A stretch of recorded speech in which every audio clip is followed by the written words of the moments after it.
परिवार तालियों की गूंज के साथ इस पल को सजाएंगे।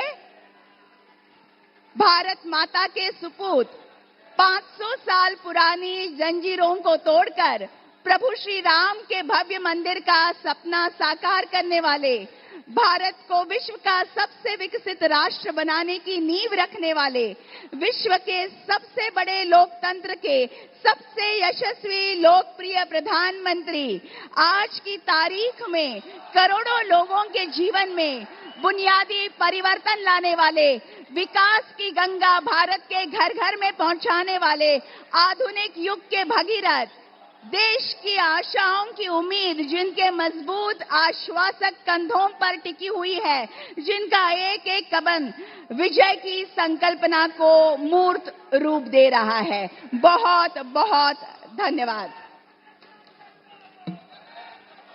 और अब सबसे पहले फूल, शॉल, फेटा तथा मुंबा देवी की प्रतिमा देकर भारत के प्रधानमंत्री माननीय श्री नरेंद्र मोदी जी का स्वागत करेंगे महाराष्ट्र के मुख्यमंत्री माननीय श्री एकनाथ शिंदे जी एवं महाराष्ट्र के उप मुख्यमंत्री माननीय श्री देवेंद्र जी फडणवीस।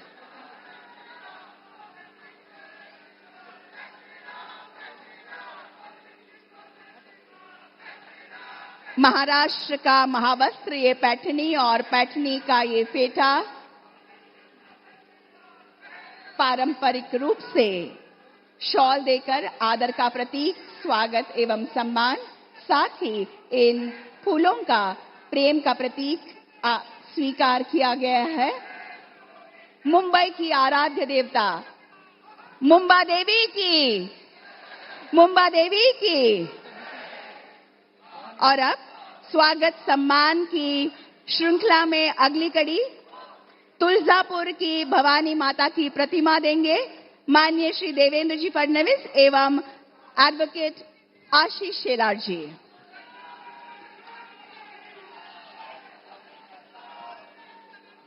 धन्यवाद। देवी और सज्जनों, सर्वसमावेशक विकास के लिए सदैव प्रतिबद्ध चैतन्यपूर्ण व्यक्तिमत्व माननीय श्री देवेंद्र जी फडणवीस महाराष्ट्र के उप मुख्यमंत्री जी से मैं अनुरोध करती हूं कि वे इस विराट सभा को संबोधित करें।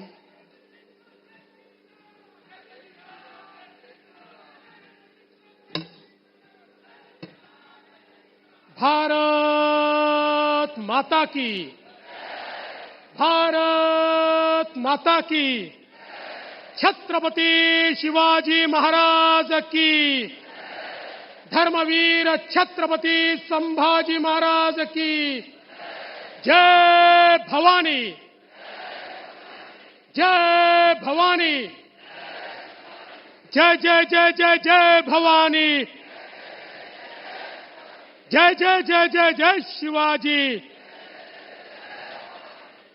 हिंदवी स्वराज्याचे सरसंस्थापक छत्रपती शिवरायांना मानाचा मुजरा करतो। भारतीय राज्यघटनेचे शिल्पकार भारतरत्न डॉक्टर बाबासाहेब आंबेडकर यांना मानवंदना अर्पित करतो, ज्यांना खऱ्या अर्थानं क्रांतिगुरू मानलं जातं। ते क्रांतिगुरू लहुजी वस्ताद साळवे यांच्या चरणी नतमस्तक होतो। आणि आज मंचावर उपस्थित असलेले अखिल विश्वातील सर्वाधिक लोकप्रिय नेते आणि भारताचे यशस्वी प्रधानमंत्री आदरणीय नरेंद्र मोदीजी,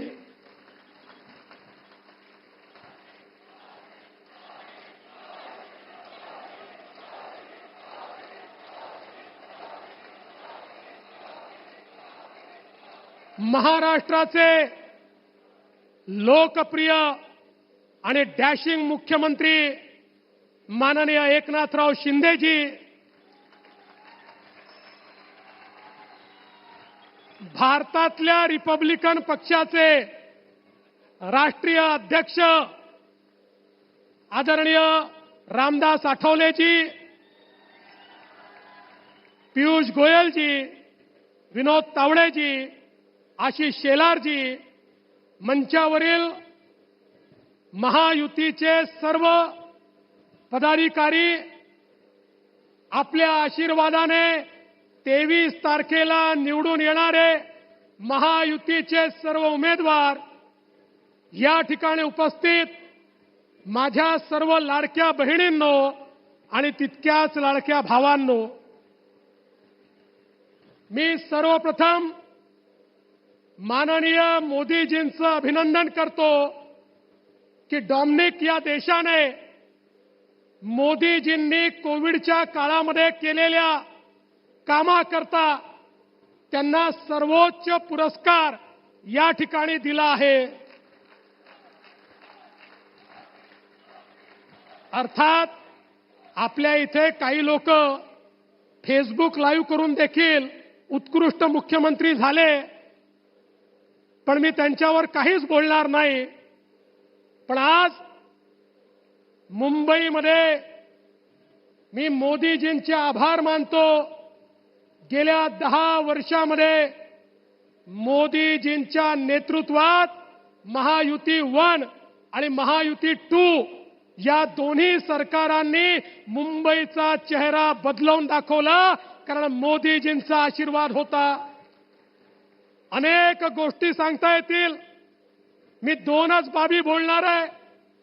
पहिलं, मुंबईकरांचा सगळ्यात मोठा प्रश्न, मुंबईकरांचं 60% जीवन हे केवळ प्रवासामध्ये जातं. त्यांचा सगळा क्वालिटी टाइम हा प्रवासामध्ये जातो.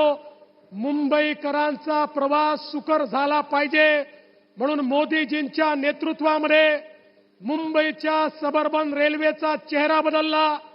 त्या ठिकाणी प्लॅटफॉर्म असतील, एस्केलेटर्स असतील, लिफ्ट असेल, पॅसेंजर सुविधा असेल, नवीन डब्बे असतील, नवीन ट्रेन असतील, त्याची फ्रिक्वेन्सी असेल, पूर्णपणे ही सबअर्बन रेल्वे बदलली. आणि त्यासोबत जुन्या सरकारने 11 वर्षात 15 वर्षाचं जे सरकार होतं काँग्रेसचं, 11 वर्षात 11 किलोमीटर मेट्रो केली. आपल्या सरकारने 5 वर्षामध्ये 350 किलोमीटर मेट्रोचं नेटवर्क सुरू केलं. मोदीजींच्या नेतृत्वात आपल्या सरकारने कोस्टल रोड तयार केला. नरिमन पॉइंट पासून वरईपर्यंत वरई बांद्रा रोड आहे. बांद्रा वर्सोव्याचं काम चालू आहे. वर्सोवा मड याचं काम सुरू होत आहे. मडपासून उत्तनचं प्लॅनिंग झालंय आणि उत्तनपासून विरारपर्यंत म्हणजे संपूर्ण वेस्ट कोस्ट जो आहे या ठिकाणी पूर्णपणे सीमलेसली 40 मिनिटांमध्ये नरिमन पॉइंट टू विरार जाता येईल अशा प्रकारची व्यवस्था वेस्टर्न एक्सप्रेसवेला डिकंजेस्ट करण्याचं काम हे आपल्या सरकारने केलं आणि तिकडनं विरार ते अलिबाग कॉरिडॉर तयार केला. त्यामुळे एमएमआर रिजनमध्ये पूर्णपणे एक लूप तयार झाला आणि त्याला सगळ्यात महत्वाचं 22 किलोमीटरचा अटल सेतू, याच्यामुळे मुंबई आणि नवी मुंबई जोडली गेली. मुंबई आणि एमएमआर रिजनमध्ये लोकांकरता प्रवास सुकर व्हावा ही व्यवस्था मोदीजींनी केली. दुसरं महत्वाचं, मुंबईकरांचा प्रश्न घराचा. वर्षानुवर्ष माझा मुंबईचा मराठी माणूस या घरांकरता तळपत होता. मला सांगताना आनंद वाटतो, मोदीजींच्या नेतृत्वामध्ये त्या ठिकाणी बीडीडी 40चं रिडेव्हलपमेंट असो, अभ्युदय नगर सारखी योजना असो, विशाल सह्याद्री सारखी योजना असो, अनेक अशा प्रकारच्या वस्त्या ज्याचं रिडेव्हलपमेंट बाकी होतं, केवळ कागदावर होतं, ते रिडेव्हलपमेंट आपल्या सरकारने करून दाखवलं. अशा 100 योजना मी सांगू शकतो. धारावीचं रिडेव्हलपमेंट जे केवळ कागदावर होतं ते आपल्या सरकारने करून दाखवलं. आणि मोदीजींच्या आशीर्वादाने मी तुम्हाला सांगतो, हे जे काही या ठिकाणी बोलतायत, पुढच्या 5-7 वर्षामध्ये माझा धारावीचा माणूस धारावीमध्येच पक्क्या चांगल्या सुंदर घरामध्ये त्या ठिकाणी बसलेला आपल्याला पाहायला मिळेल. मोदीजींच्या आशीर्वादाने आपण बघू शकतो, आज मुंबईमध्ये रिडेव्हलपमेंट सुरू झाली. त्यातल्या अनेक गोष्टी आता आपण दूर केल्या. 18 निर्णय घेतले आणि मुंबईकरांना सेल्फ रिडेव्हलपमेंटच्या माध्यमातून 1600 प्रोजेक्ट आता पाईपलाईन मध्ये आहे. पुढच्या काळामध्ये 100 स्क्वेअर फूट मध्ये राहणाऱ्याला 500 स्क्वेअर फूटचं घर हे रिडेव्हलपमेंटच्या माध्यमातून याच मुंबईमध्ये मिळत आहे. आणि एसआरए मध्ये वर्षानुवर्ष बंद असलेल्या वेगवेगळ्या या झोपडपट्ट्यांना लोक बाहेर होती, घरं मिळत नव्हती. आमच्या मुख्यमंत्र्यांच्या नेतृत्वात त्याला आम्ही चालना दिली आणि आता वेगवेगळ्या संस्था, MMRD असेल, सिडको असेल, सगळ्या संस्था झोपडपट्टी धारकांकरता घर बांधतायत. गरीबाला, मध्यमवर्गीयाला, मराठी माणसाला, मुंबईकराला घर देण्याचं काम कोणी केलं असेल तर मोदीजींच्या नेतृत्वातल्या या महायुतीच्या सरकारने केलं आहे. आणि म्हणून बंधू भगिनींनो, केलेल्या कामावर आम्ही मतदान मागतोय. आणि काही लोक हे केवळ लांगुल चालनावर मतदान घेत आहेत. मी जास्त बोलणार नाही, पण माझा सवाल उद्धव ठाकरेजींना आहे, शरद पवारजींना आहे, माझा सवाल काँग्रेसला आहे. अरे उलेमानच्या 17 मागण्या मान्य करताना तुम्ही त्या वाचल्या होत्या का? त्यातली एक मागणी जी महाविकास आघाडीने मान्य केली ती मागणी अशी आहे, 2012 ते 2024 या महाराष्ट्रात जेवढ्या दंगली घडल्या त्या दंगलीमध्ये जेवढे मुसलमान आरोपी आहेत त्या सगळ्या आरोपींना एका झटक्यात सोडून द्या. ही मागणी उलेमांनी केली आणि त्या ठिकाणी महाविकास आघाडीने मान्य केली. हे काय चाललंय या महाराष्ट्रामध्ये? अरे यांना आता आपली ताकद दाखवून द्या. हे जर वोट जिहाद करणार असतील तर आता वोटांचं धर्मयुद्ध करण्याची वेळ आमच्यावर आलेली आहे आणि ती तुम्ही कराल हा विश्वास व्यक्त करतो. आणि म्हणून जिथे कमळ आहे तिथे कमळ, जिथे धनुष्यबाण आहे तिथे धनुष्यबाण आणि जिथे घड्याळ आहे तिथे घड्याळ आम्हाला मतं द्या एवढीच विनंती करतो आणि माझं बोलणं संपवतो. धन्यवाद. जय हिंद, जय महाराष्ट्र. बहुत बहुत धन्यवाद देवेंद्र जी. और अब समृद्ध महाराष्ट्र के प्रगति का उत्तुंग ध्येय सामने रखकर कार्य करने वाले महाराष्ट्र के मुख्यमंत्री माननीय श्री एकनाथ शिंदे जी से मैं संबोधन हेतु अनुरोध करती हूं.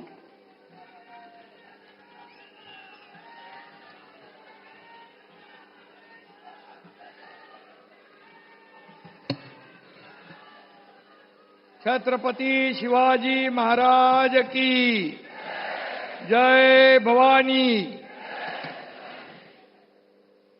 आजच्या खरं म्हणजे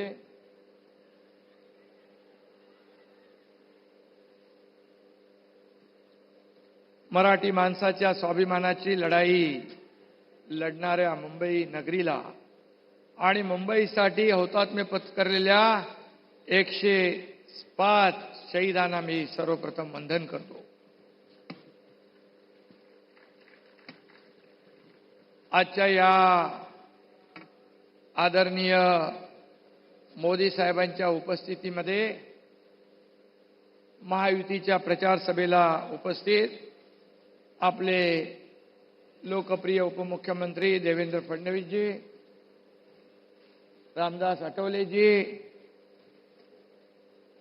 केंद्रीय मंत्री, सर्व या ठिकाणी आमचे सर्व सहकारी, सर्व उमेदवार आणि मोठ्या संख्येने उपस्थित महायुतीचे कार्यकर्ते, बांधव, भगिनी आणि मातांनो, ज्या मैदानात बाळासाहेबांचे विचार ऐकून लाखो शिवसैनिकांच्या मनात अंगार फुलायचा, त्याच मैदानात आज आदरणीय प्रधानमंत्री मोदीजी यांच्या नेतृत्वाखाली महायुतीचा हुंकार घुमणार आहे.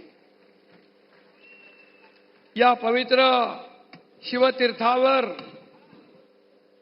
विश्वनेते, विश्वगुरु आणि आपल्या सगळ्यांचे लाडके प्रधानमंत्री नरेंद्र मोदीजी यांचं मी मुंबईकरांच्या वतीने मनापासून स्वागत करतो.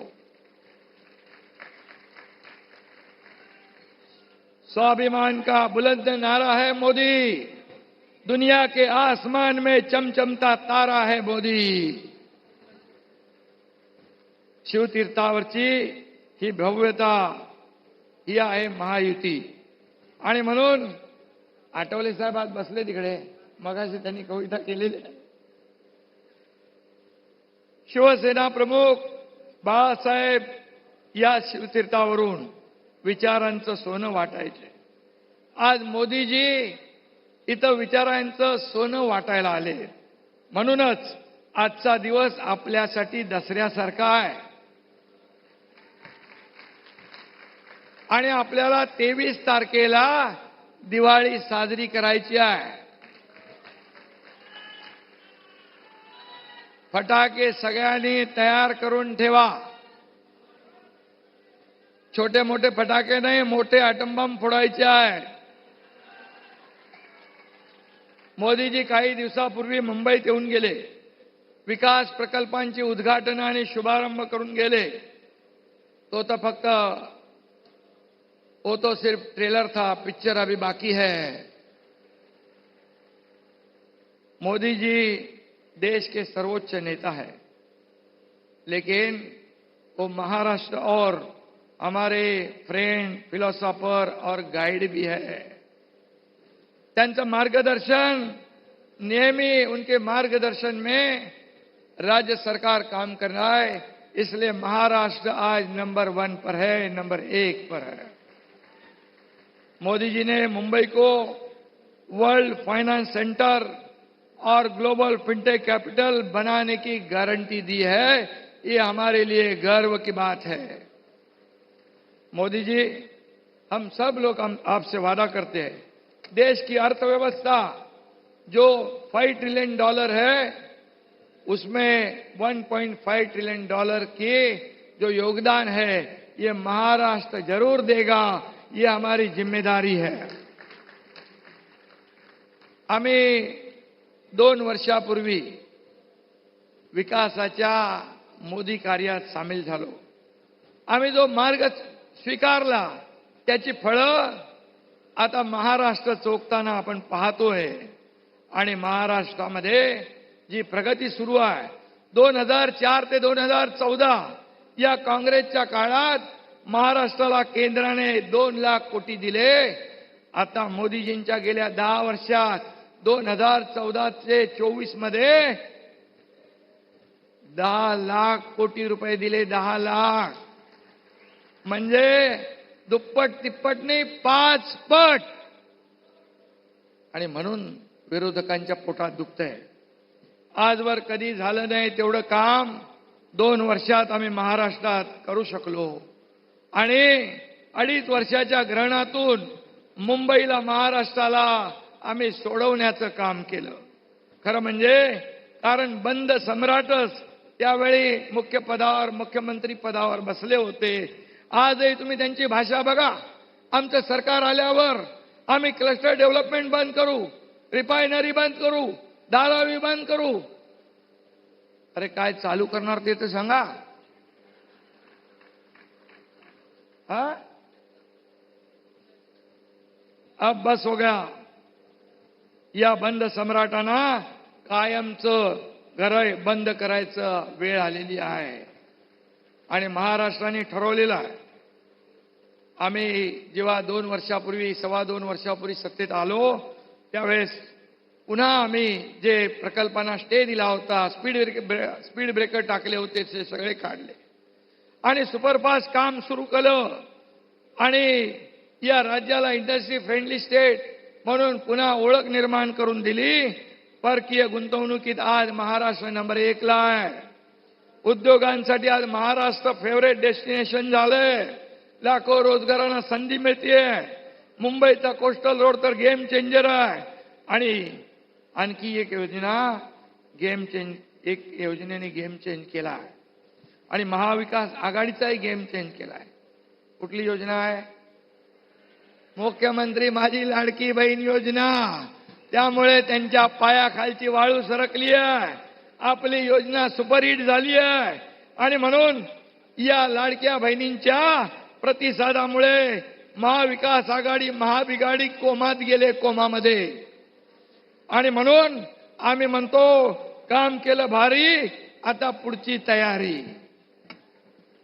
आणि म्हणून कालपर्यंत आमच्या बहिणींचा अपमान करणारे लोक भीक देताय का?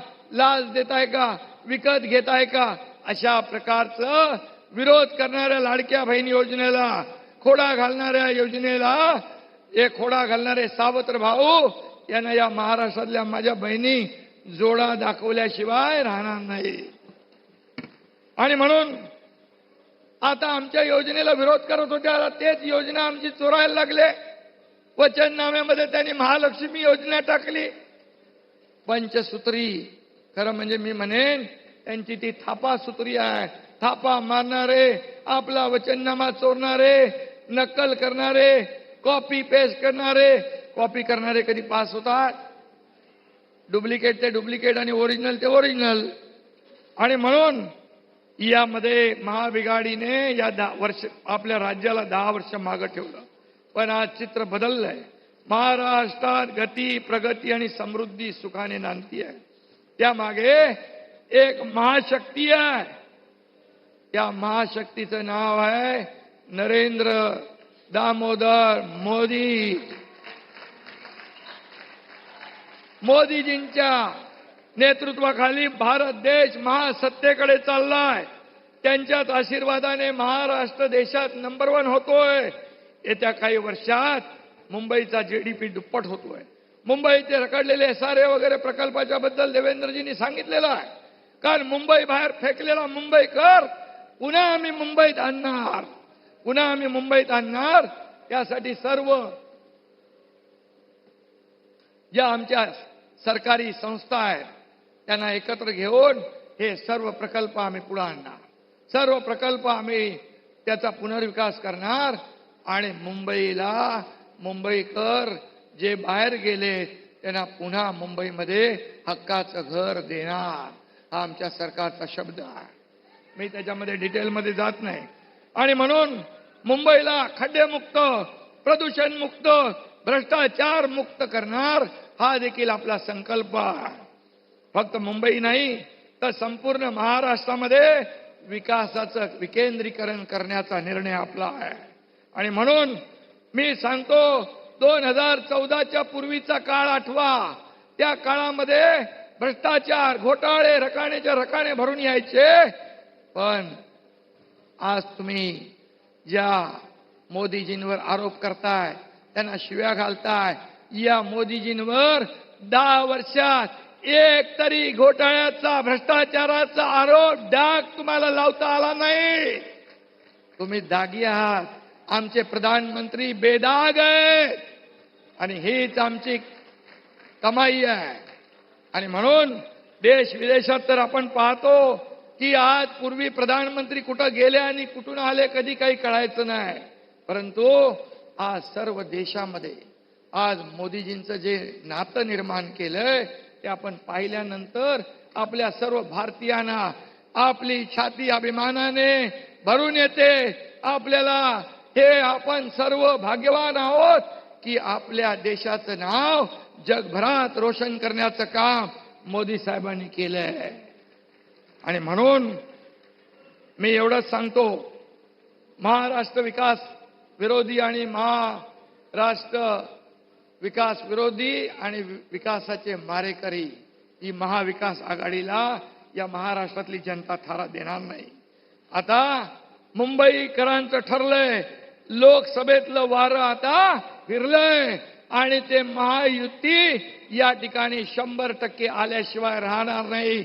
हा शब्द या ठिकाणी आपल्याला देऊ इच्छितो. खरं म्हणजे म्हणतात आमची क्रांतीची मशाल आहे. अरे घराघराला आग लावणारी तुमची मशाल आहे. जाती जातीमध्ये आग लावणारी तुमची मशाल आहे. जाती जातीमध्ये तेढ निर्माण करणारी मशाल आहे. आणि म्हणून या जनतेच्या गळ्याभोवती आवडलेला काँग्रेसचा फास आपल्याला सोडवायचा आहे. आणि म्हणून यासाठी जनता सुज्ञ आहे. योग्य निर्णय घे आणि 20 तारखेला धनुष्यबाण असेल तिथे धनुष्यबाण, कमळ असेल तिथे कमळ आणि घड्याळ असेल तिथे घड्याळ, ते बटन दाबून मुंबईतल्या 36च्या 36 आपल्या उमेदवारांना आमदार करण्याचा संकल्प करूया. एवढंच आपल्याला मी या ठिकाणी सांगतो. जाते जाते 2 पंक्तियां कहता हूं. कभी ठंड में ठिठुर कर देख लेना, कभी तपती धूप में जल के देख लेना कैसी की जाती है मुल्क की हिफाजत। हमारे प्रधानमंत्री मोदी जी से सीख लेना। धन्यवाद। जय हिंद, जय महाराष्ट्र।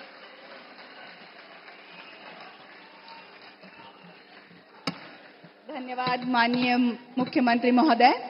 देवी और सज्जनों, नव भारत के जनक, प्रखर राष्ट्रभक्त, कर्मयोगी युग पुरुष, आत्मनिर्भर तथा विकसित भारत का सपना साकार करने वाले, करोड़ों लोगों की मन की और दिल की बात जानने वाले भारत के प्रधानमंत्री माननीय श्री नरेंद्र मोदी जी से मैं सविनय प्रार्थना करती हूं कि आज के इस अवसर पर वे अपनी ओजस्वी वाणी तथा बहुमोल विचारों से हमें अनुग्रहित करें।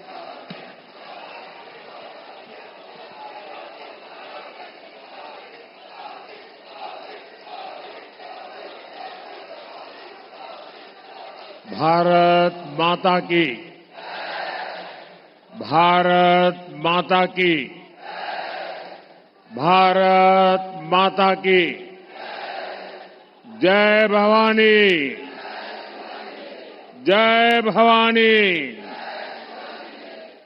मुंबईकर बंधू आणि भगिनींनो, माझा तुम्हाला नमस्कार, राम राम, जय श्री राम।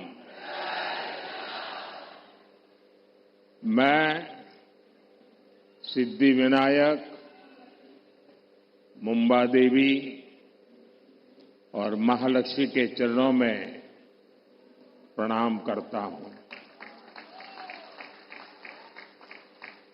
आज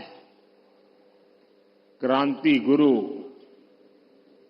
लहूजी वस्ताद साल्वे जी की जयंती भी है। मैं मुंबई की धरती से लहूजी वस्ताद साल्वे जी को महाराष्ट्र की धरती के महान स्वतंत्रता सेनानियों को श्रद्धापूर्वक नमन करता हूं। साथियों, आज महाराष्ट्र में इस चुनाव की ये मेरी आखिरी जनसभा है। मैंने इस दौरान पूरे महाराष्ट्र का दौरा किया है। विदर्भ, मराठवाड़ा, पश्चिम महाराष्ट्र, उत्तर महाराष्ट्र, कोंकण, हर क्षेत्र के लोगों से मेरा संवाद हुआ और अब मैं आमची मुंबई में हूं।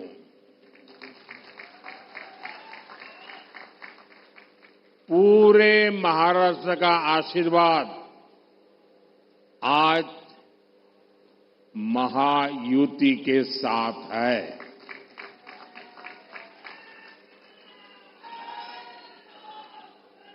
आज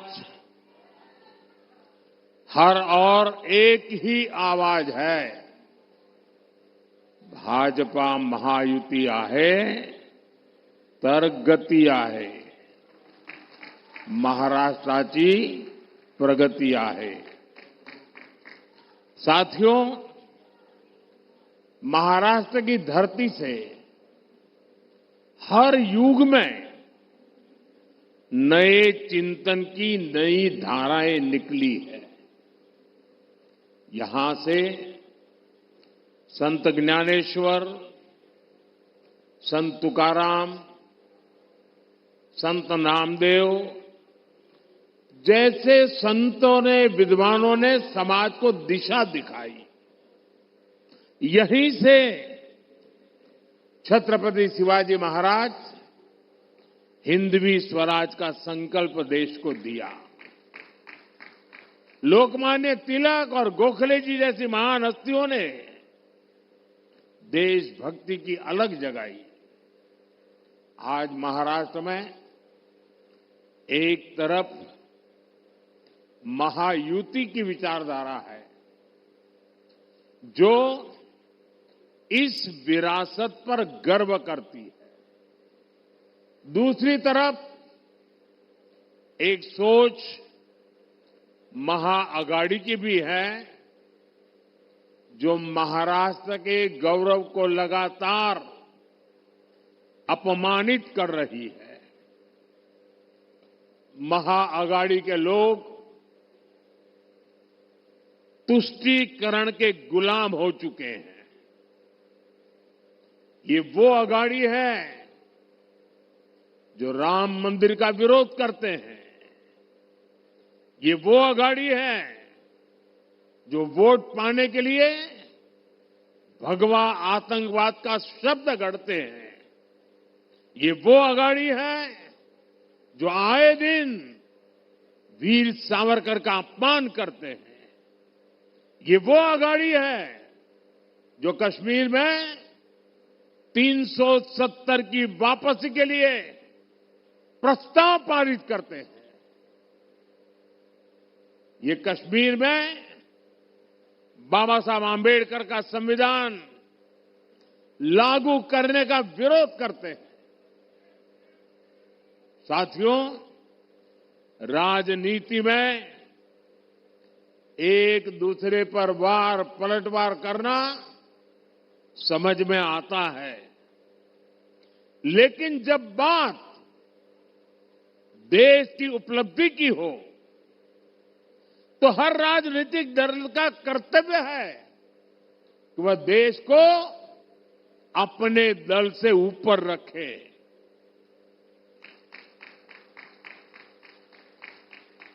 भाजपा का, महायुति का ये मंत्र है, ये नीति है, ये हमारी वृत्ति भी है, प्रवृत्ति भी है। लेकिन अघाड़ी वालों के लिए देश से ऊपर उनका दल है। जब भारत आगे बढ़ता है तो अघाड़ी वालों को तकलीफ होती है। भारत की हर उपलब्धि पर अघाड़ी वाले सवाल उठाते हैं। यही लोग हैं जिन्होंने दशकों तक मराठी भाषा को अभिजात भाषा का दर्जा नहीं दिया, और जब हमने मराठी भाषा को ये सम्मान दिया तो इन्हें सांप सूंघ जाता है। इसलिए आपको महाअघाड़ी वालों की राजनीति से, उनके इरादों से बहुत सावधान रहना है। साथियों, मुंबई सपनों का शहर है, तो महायुति सपनों को सिद्ध करने वाला गठबंधन है। देश का गरीब, मध्यम वर्ग और सामान्य मानवी, जिसे दशकों तक खुलकर सपने देखने का भी मौका नहीं मिला, आज उसके सपने पूरे हो रहे हैं। हमारी सरकार ने स्टार्टअप इंडिया अभियान शुरू किया। आज मुंबई में बड़ी संख्या में स्टार्टअप आ रहे हैं। वो गरीब जिसे पहली बार पीएम आवास योजना में पक्का घर मिला है, वो मिडिल क्लास जिसे कम ब्याज पर होम लोन मिल रहा है, रेरा कानूनों के बाद जिसे पूरे जीवन की कमाई गंवाने का डर अब खत्म हो चुका है, वो आज अपने भविष्य को लेकर निश्चिंत हुआ है। आप मुंबई के रेहड़ी पटरी वालों पर नजर डालिए। आज लगभग 70 लाख रेहड़ी पटरी वालों को पीएम स्वनिधि योजना की मदद से अपना व्यापार बढ़ाने में मदद मिली है और इसका फायदा यहां मुंबई के भी हमारे 1 लाख से ज्यादा रेहड़ी पटरी वालों को मिला है। और मैं मुंबई के हमारे साथियों का आभार व्यक्त करता हूं कि 1 आध साल पहले मुझे इन सभी रेहड़ी पटरी वालों के कार्यक्रम में आने का अवसर मिला था और उनके चेहरे पर जो उमंग था, उत्साह था, कुछ कर गुजरने का मादा था, वो वाकई प्रेरणा देने वाला था।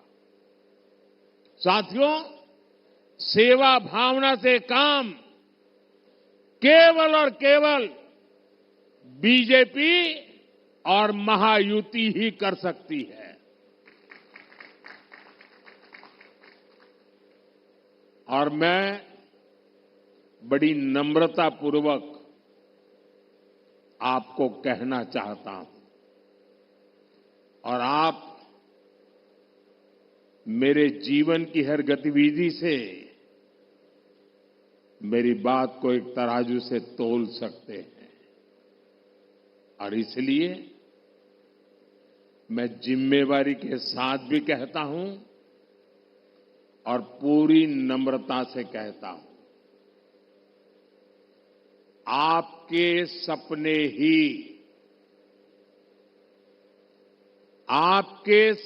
ही हमारे संकल्प है।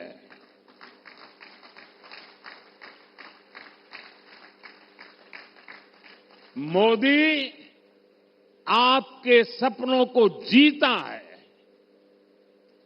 आपके सपनों के लिए जागता है और उन्हें पूरा करने के लिए जी जान से मेहनत की गारंटी देता है।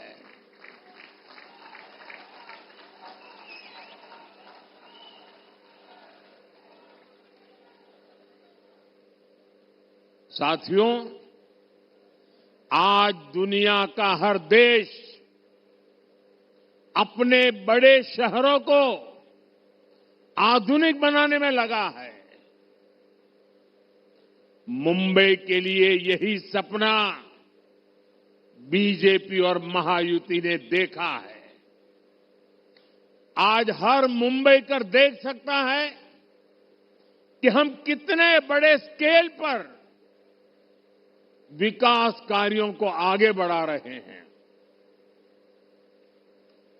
हमारी सरकार मुंबई को कनेक्टिविटी की हर परेशानी से मुक्ति दिलाना चाहती है और शिंदे जी ने और देवेंद्र जी ने अभी विस्तार से इसका वर्णन भी किया है।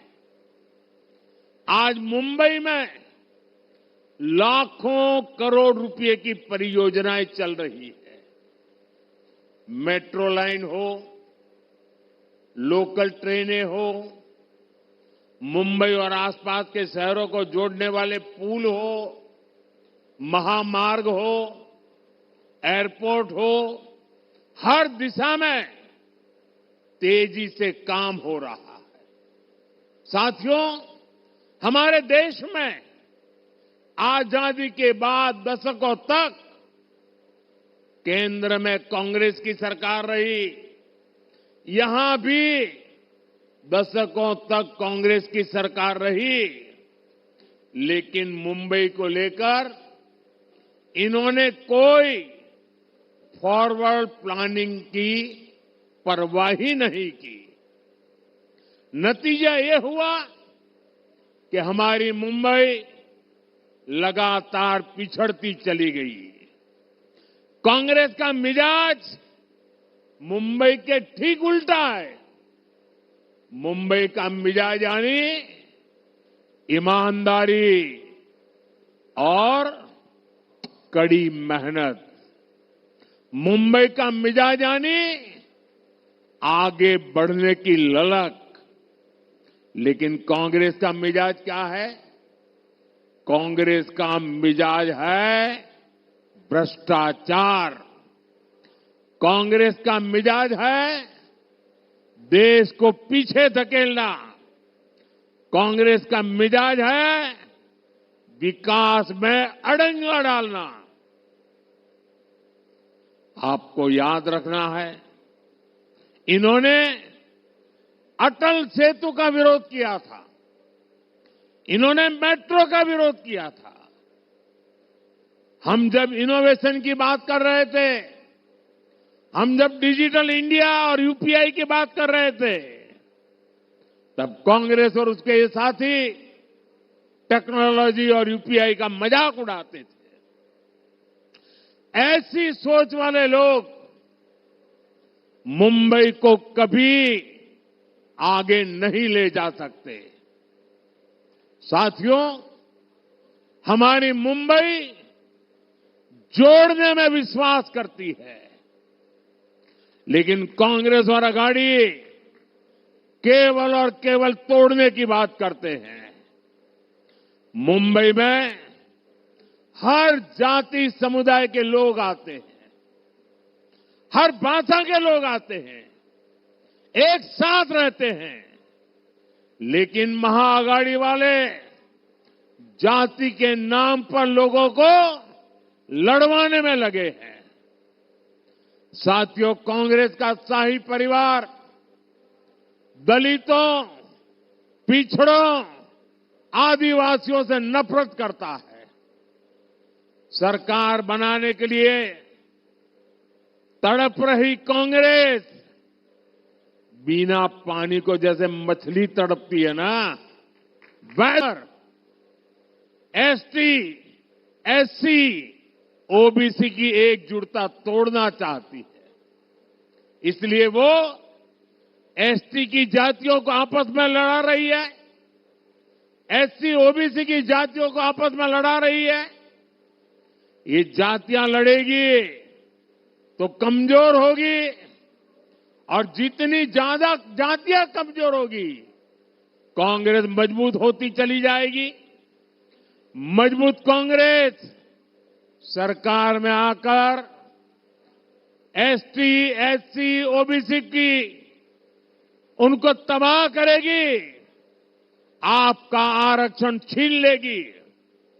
और इसलिए ही मैं बार बार कह रहा हूं, आज इस बात की सबसे ज्यादा जरूरत है।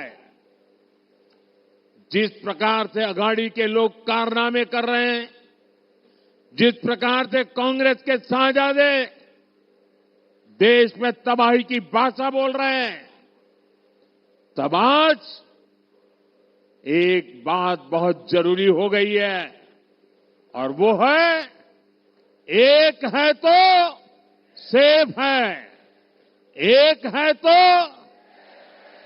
एक है तो, एक है तो।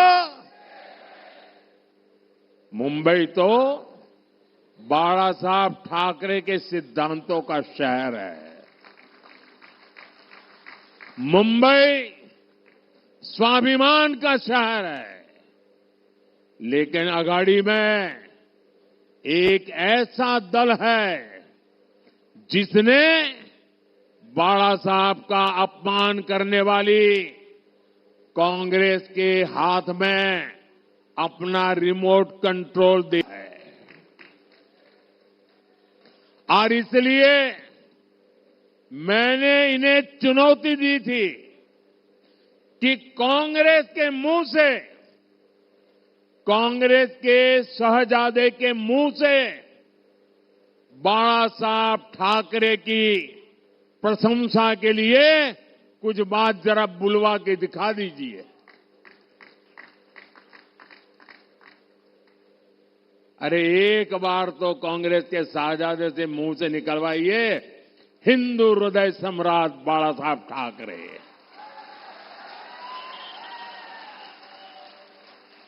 और जिस दिन आप इतना करवा लोगे ना, आपको सचमुच में अच्छी नींद आएगी, कभी अस्पताल नहीं जाना पड़ेगा। बाला साहब के आशीर्वाद मिलेंगे। आज तक ये लोग कांग्रेस से, कांग्रेस के शाहजादे से बाला साहब ठाकरे की प्रशंसा नहीं करवा पाए हैं। और यही अघाड़ी वालों की सच्चाई है। वीर सावरकर को गालियां देने वालों को भी ये लोग गले लगाते घूम रहे हैं। साथियों, मुंबई शहर ने लंबे समय तक आतंकवाद की पीड़ा झेली है। आतंकवाद से मिले जख्मों को यहां के लोग अब भी भूले नहीं हैं। एक समय था जब हर कोई यहां बसों में, ट्रेन में, लोकल में डर डर के चलता था। लोग सोचते थे कि आज अपने परिवार से मिल पाएंगे या नहीं, घर लौट पाएंगे या नहीं, अनहोनी की आशंका लगी रहती थी। लेकिन बीते वर्षों में लोगों के मन में सुरक्षा का भाव आया है। यही पुलिस थी, यही सुरक्षा एजेंसियां थी, यही सरकार थी, यही फाइलें थी। लेकिन तब सरकार और थी, आज मोदी है।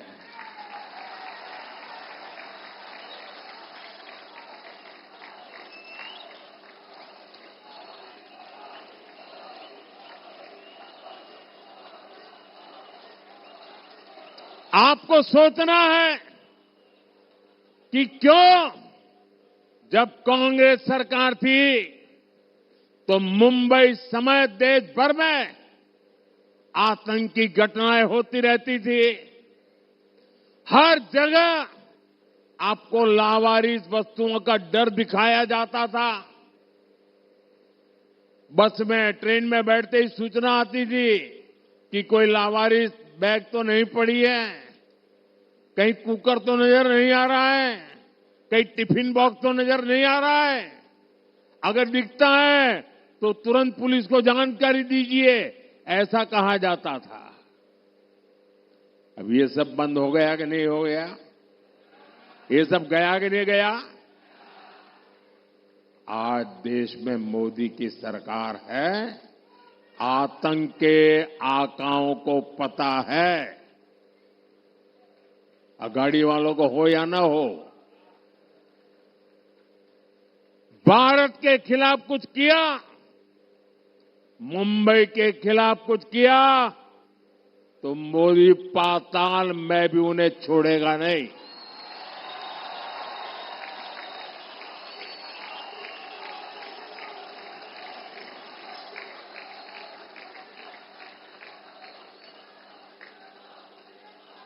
साथियों, मुंबई की एक बहुत बड़ी ताकत है महिलाओं की भागीदारी और वुमेन लेड डेवलपमेंट।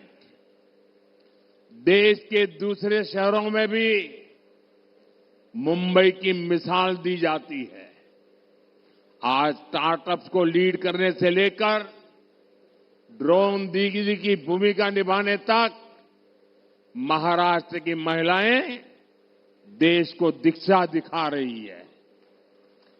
महाराष्ट्र में 27,000 से ज्यादा स्टार्टअप्स, जिनमें से अनेकों स्टार्टअप का नेतृत्व महिलाएं कर रही है। हमारी माताएं, बहनें, बेटियां कर रही है। देश भर में 70,000 से ज्यादा ऐसे स्टार्टअप्स हैं जिनमें कम से कम एक महिला डायरेक्टर के रूप में उसका नेतृत्व कर रही है। महिला नेतृत्व वाले कई स्टार्टअप्स मुंबई बेस्ड हैं। ये महिलाएं बड़ी संख्या में रोजगार के अवसर तैयार कर रही है।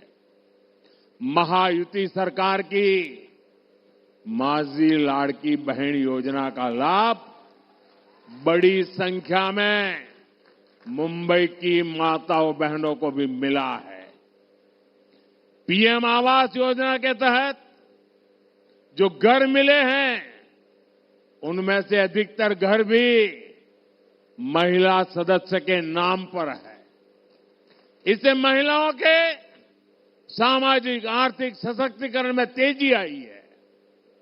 साथियों, मुझे पता है मुंबई का जोश कभी ठंडा नहीं पड़ता और मुंबईकर अपनी जिम्मेदारी पूरी जी जान से निभाते हैं। और इसलिए 20 तारीख को रिकॉर्ड मतदान की जिम्मेदारी मैं आप सब मेरे साथियों को देकर के जाता हूं।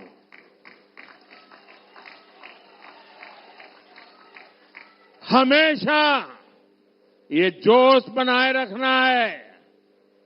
हमें महायुति के सभी उम्मीदवारों को भारी बहुमत से विजयी बनाना है और आपको मुंबई में महायुति की नई सरकार के शपथ ग्रहण की तैयारी भी करनी है।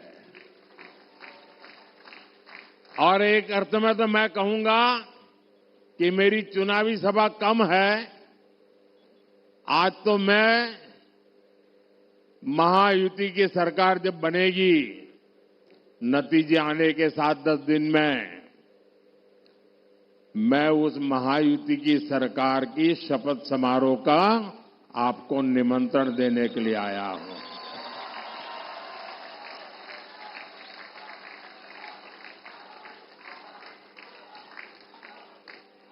साथियों, मैंने इस बार झारखंड का चुनाव भी देखा है, महाराष्ट्र का चुनाव भी देखा है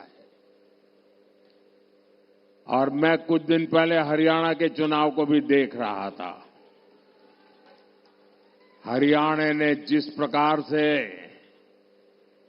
कांग्रेस की सारी योजनाओं को चकनाचूर कर दिया, उनके सारे सपनों को तहस नहस कर दिया। जितने मुद्दे उन्होंने उठाए, हर मुद्दे को हरियाणा के लोगों ने करारा जवाब दिया। और मैं कह सकता हूं, झारखंड और महाराष्ट्र में भी हरियाणा से भी ज्यादा करारा जवाब ये महाआघाड़ी वालों को मिलने वाला है।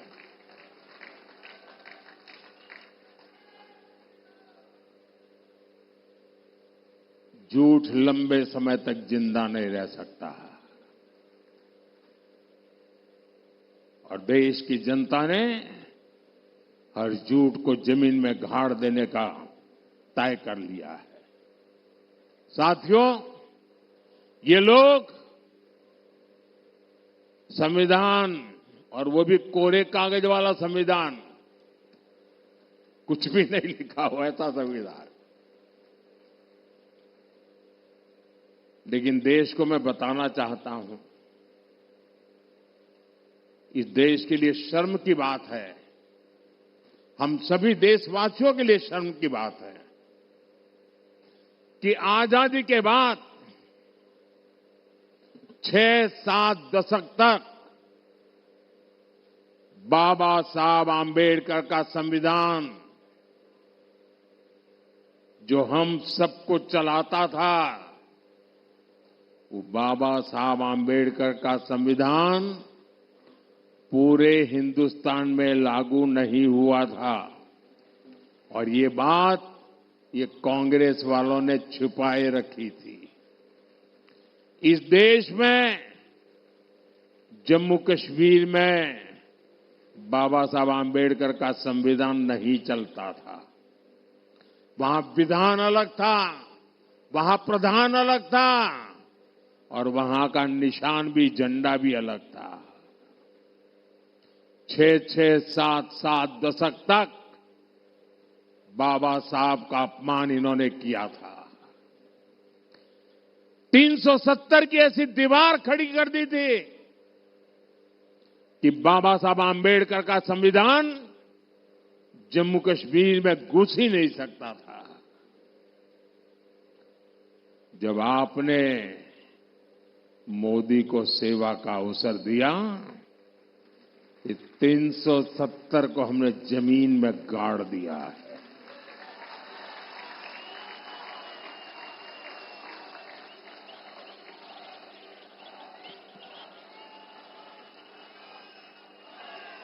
और तब जाकर के बाबा साहब आंबेडकर का संविधान जम्मू कश्मीर में लागू हुआ।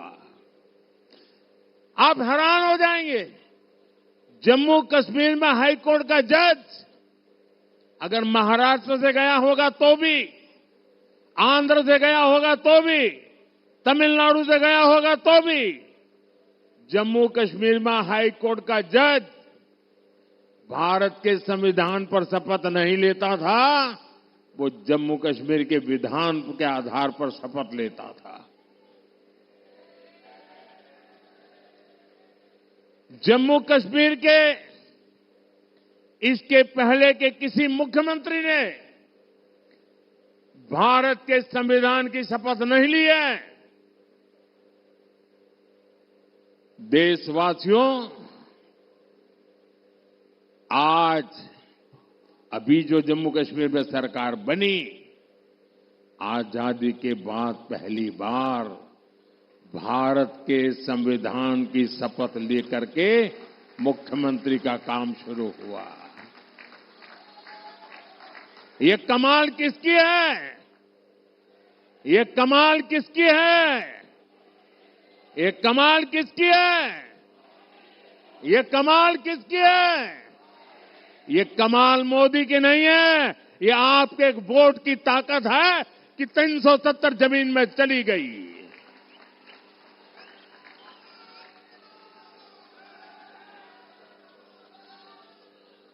और इसलिए आपके वोट की ताकत को समझ के फिर से एक बार मुझे महाराष्ट्र की सेवा करने का मौका दीजिए।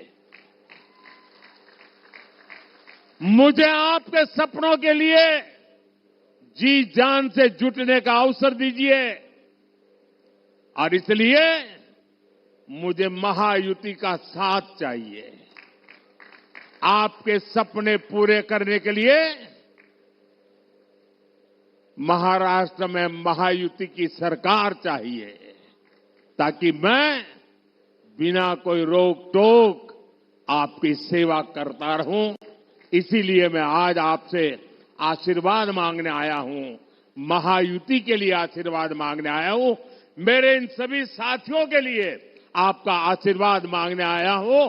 मेरे साथ बोलिए, भारत माता की, भारत माता की, भारत माता की। बहुत बहुत धन्यवाद।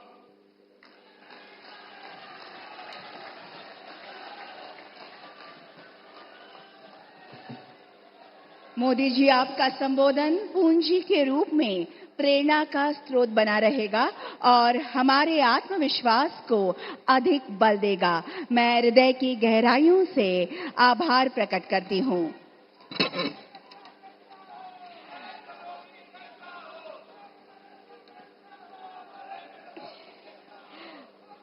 देवी और सज्जनों, महायुति है तो गति है, मुंबई महाराष्ट्र की प्रगति है। लोकतंत्र